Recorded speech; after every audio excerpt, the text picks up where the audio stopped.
In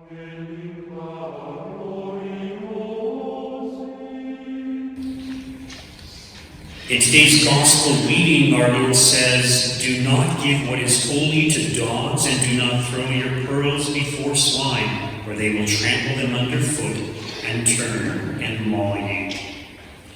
So obviously no one in their right mind would throw pearls or something valuable, something precious before dogs or swine, especially because we know that these animals will not appreciate those things. So what exactly is our Lord referring to? What is the message that he is trying to convey to us? Recall that parable where our Lord says, when someone finds a treasure hidden in a field, he goes and sells everything he has in order to buy that field so that he can have the treasure. Or finding a pearl of great price, he sells everything that he has in order to purchase that pearl.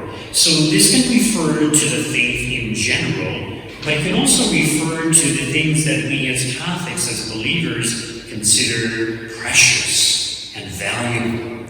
And it's only we who recognize the value of some of these things. So, for example, the Eucharist. So the Eucharist is the most valuable thing because it's God himself coming to us in Holy Communion. His presence in the Eucharist benefits us more than anything else in this world could ever benefit us. So attending Mass, being able to actually receive Holy Communion in reality, will benefit us, profit us more than anything else for this life, but also for eternity. So one of the things I believe our Lord is referring to when he says, "Do not give what is holy to dogs, and do not throw your pearls before swine," is the sacraments. In other words, we cannot give the sacraments to non-believers.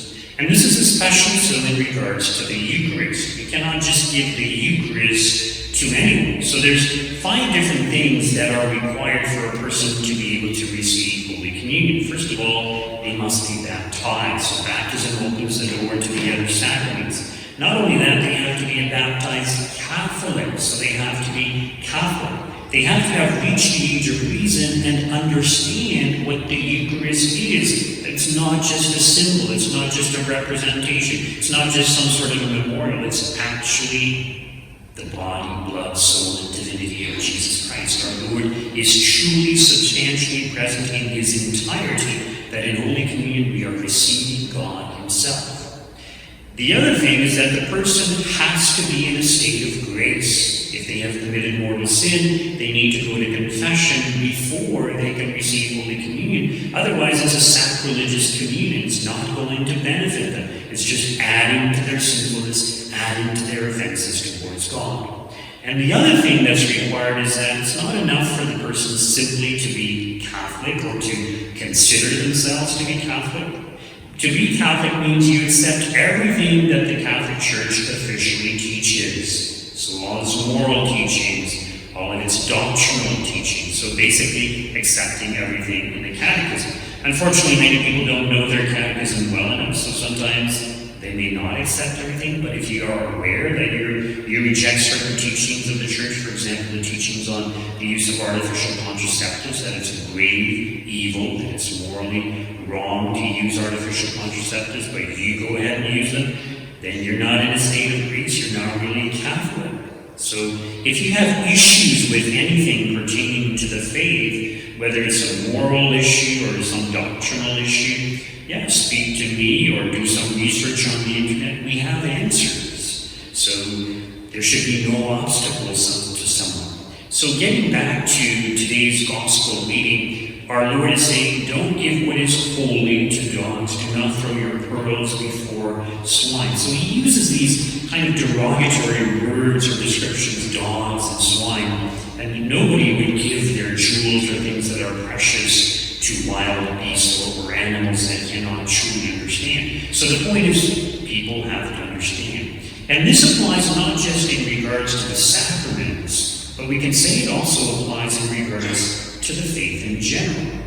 Now, as you know, very often I preach on the fact that we need to spread the faith, we need to look for opportunities to speak about the faith, and that's absolutely true. In fact, notice how our Lord in today's gospel also says, in everything do to others as ye would have them do to you, for this is the law and the prophets. So if we, knowing how valuable the faith is, were without faith, or far from God, would we not want someone to tell us about the faith, to save us from the prospect of maybe going to hell for all eternity? Wouldn't it be wonderful if somebody actually spoke to us about the faith? Of course it would. Ideally, we need to be open and receptive and inquire about the things pertaining to the faith. So we should definitely do this, but our Lord points out that there are certain occasions that when we do this, it's just going to be rejected. And if we know in advance that it's just going to be rejected and trampled upon, then he's saying, well, don't waste your time. Don't do that, because you're just throwing away good things. So we do need to plant seeds in people. We cannot convert them. Often we try to convert people. We think we can convince them. And it's really the grace of God that has to work on the soul. The person has to be open and receptive to the things of God. The other thing that is usually required is the person has to recognize that sin is bad for them.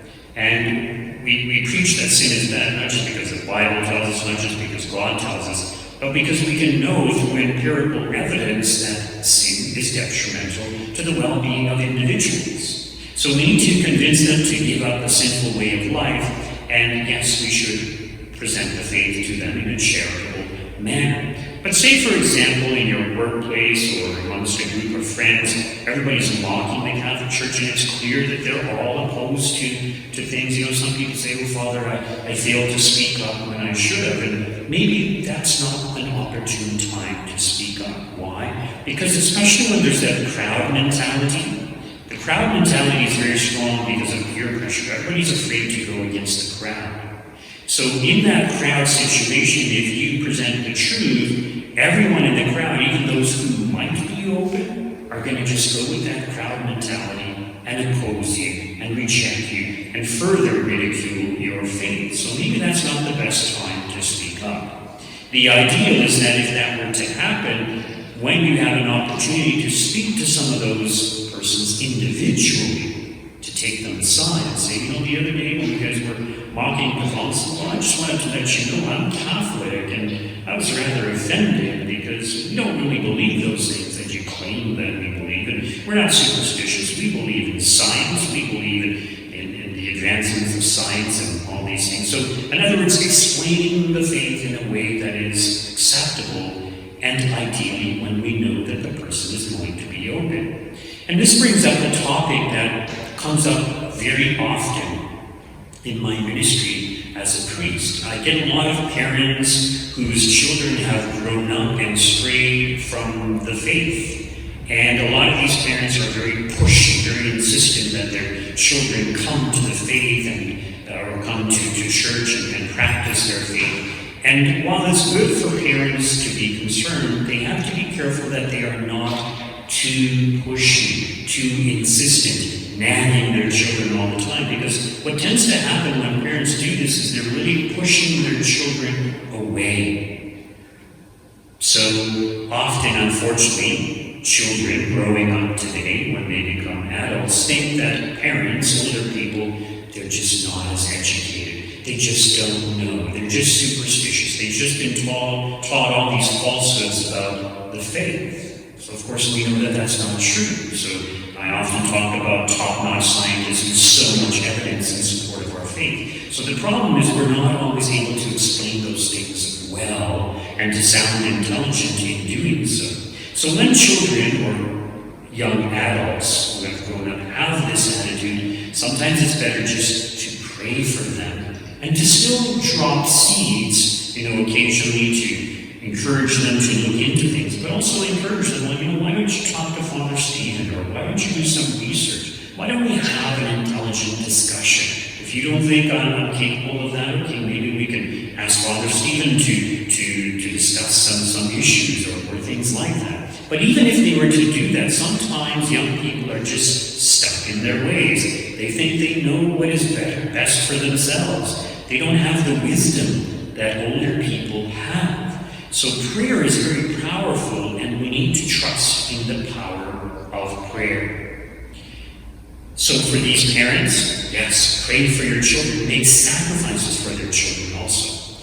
Some parents, they blame themselves. Oh, I didn't raise my children well enough. Well, no parent is going to do a perfect job. But there's no point in blaming yourselves. What happened in the past, whether you were negligent or not, doesn't matter. Think about what you could do for the time being. You can pray. You can make sacrifices. What do I mean by sacrifices? So any act of self-denial can contribute to drawing down God's graces. You know, there's an old catechism, I believe it's the Baltimore catechism, which is very good and has beautiful pictures in it. And when it talked about the sacrament of confirmation, how we become soldiers of Christ, and it actually uses the imagery of a rifle, of a cannon, or a machine gun as symbolisms to emphasize how we can fight against evil. So, for example, prayer, they give the example, well, that's like a rifle. You shoot your enemy. And encouraging someone might be like a machine gun, or telling people to avoid sin, that might be like a machine gun to root out evil. And I can't remember exactly how it describes it, but I do recall that when it talked about sacrifice, it was like a cannon. In other words, it was more powerful, it was more effective. So the point is that when we unite sacrifice with prayer, our prayer becomes much more efficacious. So fasting is a sacrifice that we make. It's an act of self-denial. Denying yourself that second helping of dessert, or saying, I'm not going to have any dessert today. You make little sacrifices. Ones ideally that others don't notice. So sometimes, John Paul II, I remember reading about him, and when he went to his study to work on different things, he wouldn't sit back in his chair, but he made the effort to be upright for at least 20 minutes, and then only after that would he lean back. And he was doing that on purpose as a kind of sacrifice, as a kind of mortification. So throughout the day, we can make many mortifications, and when we do this, and we know we're doing this, then we know that our prayers are going to be much more efficacious, so it gives us greater hope. So we make sacrifices in imitation of our Lord, who gave of himself completely and continues to give himself to us in the Eucharist. So when we deny ourselves, it's so that we are more free to give ourselves completely. We are imitating Christ, and when we do this, we draw down God's graces upon ourselves and upon those that we are praying for. So let us trust in the power of prayer.